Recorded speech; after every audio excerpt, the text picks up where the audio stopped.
This is the story of how Rotary worked with people to help turn a disaster into something exceptional. There were many fires which occurred in 2019-20.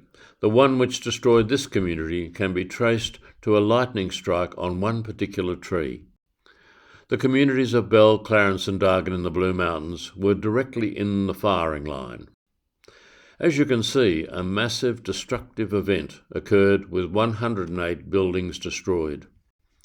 It was clear to the residents, with climate change and the increase in the frequency and ferocity of bushfires, that they needed to come together to prepare for any future disaster. The community worked rapidly and formed the Association of Bell, Clarence and Dargan, ABCD. Other positive initiatives included a regular newsletter to advise all residents of activities. Normally, the Australian bush regenerates quickly. People rebuild. Additionally, the community does not have a reticulated water supply, so the availability of a reserve supply of water was essential.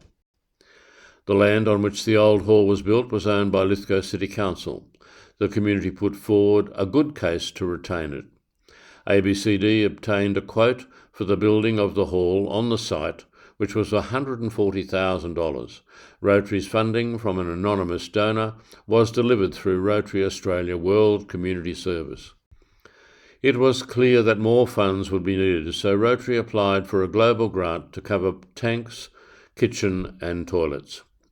At the same time, ABCD applied for a regional grant from the state government for other items such as landscaping. Rotary require a thorough needs analysis to ensure it is worthwhile and fulfills the needs of the community. Part of the global grant required ABCD to have talks on bushfire preparedness and resilience.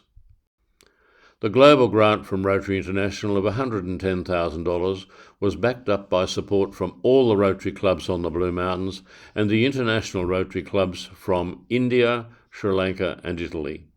The support from Rotary International was inspirational for this small community. The hall has now been built to lock up. It is large compared with the hall which was destroyed.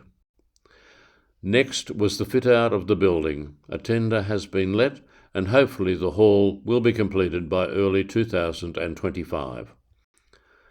What this disaster has done has resulted in the formation of a resilient community organisation.